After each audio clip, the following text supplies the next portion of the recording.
all of us have heard many different things about Mashiach. I think the series that we have is a little bit different than most.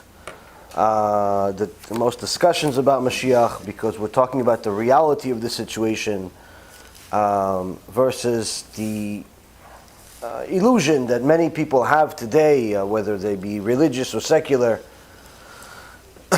Many people think that if Mashiach, they say, B'ezrat Hashem, Mashiach come, today, tomorrow. You sometimes see these trucks from different organizations, scream Mashiach now, and many times people, end off either their speeches or their writings about, may Mashiach come today. And yes, that's all true, and part of our Ikarei Emunah, the foundations of our belief, our 13 principles of faith, is that you have to believe that the Mashiach can come in any day, including tomorrow. And the Chachamim say, wait a minute, but there's a prophecy in the prophets that Eliyahu Navi must come 3 days before Mashiach. So how could it be that Mashiach can come tomorrow if Eliyahu Navi has to come 3 days beforehand? So that means at least minimum it should be 3 days from now. So Chachamim discuss it in a few places, and they say, no, it's not necessarily a law that Eliyahu Navi must come 3 days before, but rather the law is that he has to come at the time of Mashiach, meaning that the Mashiach and Eliyahu Navi can come at the same time. One day you have, okay, Mashiach's here, Eliyahu Navi is introducing him. Here you go, Rabotai, is Mashiach. That's it, finished.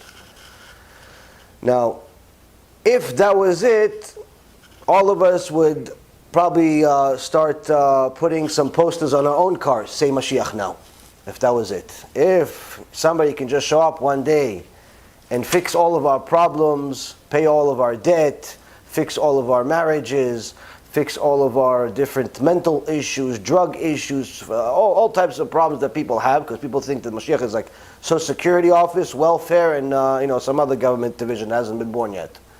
People think he's going to fix everybody's problems. So if that was it, we'd all cheer, oh, Mashiach now. But the truth is, if you look at it in the Gemara, Masechet Sanhedrin, the Chachamim, the greatest Chachamim we ever had, was scared to death to live at the time of Mashiach. Why? Because there is a prophecy in Sefer Yechezkel, chapter 38, Sefer Zechariah, chapter 14, and also in Yeshaya, and several other places, that before Mashiach comes, there's going to be a birth pangs, meaning a lot of pain that will happen in the world, including for Am Yisrael, that will precede the actual arrival of Mashiach, and even at the time of Mashiach itself, where there will be a major war. And one of the things that confused many is that in one place it says that Edom, and Ishmael are going to go to war. And then, after they go to war and destroy each other, they're going to stop, and they're going to realize, wait a minute, it's all of Israel's fault. And both of them together are going to attack Eretz Yisrael. And in one case, it says that Ishmael is going to take over. He's going to take over Israel for 9 months. Meaning, Hashem Yishmor v'yatzil, Israel will be under the control of the Arabs for 9 months. But in another case, Chachamim say that Ishmael will take control of Israel from Edom. If you look at society today, Baruch Hashem, Israel is not run by Edom, or at least that's what we think. So what's the Havana here? What we understand here is that before Ishmael takes over Israel, takes control for 9 months, Edom will take control for a year. The Christians will take over Israel for a year. Now, if you were to say this 15, 20 years ago, with the situation being what it was, people would say, no, why? We have freedom, we're friends with the Americans, there's no reason for us to fear that they're going to take over.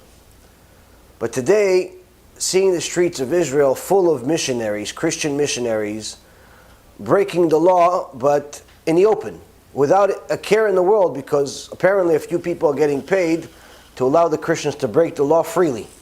Imagine somebody gave you a ticket that nobody knew about, but you knew about it and no one can do anything about it, to pretty much break the law and do whatever you want. You could rob a bank, you could kill people, you could do whatever you want. Imagine such a ticket. The whole world will turn into tohu vavohu. Well, that's actually what's happening in Israel, where the Christians, for the first time in history, are missionizing in the streets of Eretz Israel openly. And it's, according to the Constitution, it's illegal. According to the Israeli Constitution, it's illegal for Christians to missionize. But they're opening churches left and right. They're missionizing left and right. They even had a Christian missionary TV station for a little bit until it got shut down. God only knows what will happen, if it'll go back or not, depending on how much money is involved apparently, but it was a big contract. But the point is that you have many organizations, Christian missionary organizations, being born and bred in Israel by Israelis as we speak. Unfortunately, this is hurting the Jewish world in a very big way, but it's not really paid enough attention. Because most of the secular people either care less, or some of them are looking for a way out of Jewish religion altogether. So Christianity is a good fit for some of them, because they don't know anything about the Torah. So they figure, listen, I can feel religious but do nothing anyway, which is what Christianity is. You feel religious but you do nothing. So for the secular people, you can't really expect them to defend Judaism. And for the religious people, unfortunately, the religious people are in a coma, in a spiritual coma, when it comes to doing any type of anti-missionary or even kiruv altogether. Many of them simply careless about it. Of course, there are many that do care, which is how, Baruch Hashem, we and many other organizations are able to continue with their donations and support and so on, but it's a relatively minor amount of them, a small minority of them that actually care enough about helping Am Yisrael do tshuva, because many of them feel like, listen, they're not, the secular people are not doing tshuva because they don't want to, not because they're ignorant. And the religious people that are off the derech, okay, they chose otherwise, there's nothing you can do. It's almost like they figure like everybody to each their own. So now that you have a attack on the primary target, which is Israel, by Edom, by the Christians, you can see how this could culminate to a desire for total control. Because the war at the end is not going to be a war for money. It's not going to be a war for just territory. It's going to be a spiritual war. It's going to be, based on religion. It's a religious war. So that's the big thing. None of the trucks driving in the street saying MaShiach now are showing you pictures of Gog and Magog or anything. None of them are showing you that there's going to be some spiritual war between the Christians and the Jews and the Arabs. None of them are showing you that. And the reason why is because some people are ignorant of it, and some people are choosing to remain ignorant of it, thinking that since we already went through the Holocaust, Gog and Magog is already behind us. But no Gadol's opinion is that. Not a single Gadol, not a single sage in the last 100 years almost has said that the Holocaust was Gog and Magog. In fact, many that have discussed the Gog and Magog in the last few hundred years had clear Ruach HaKodesh, near prophecy, when they discussed it, when they said that Gog and Magog will be a three-part war. A three-part war, I believe 3 or 4, three-part war. And we see, in essence, how World War I, World War II, and unfortunately, what's coming. B'Shem Hashem Na'aseh v'Natzliach, we're very excited to offer you the new BeEzrat Hashem app 3.0.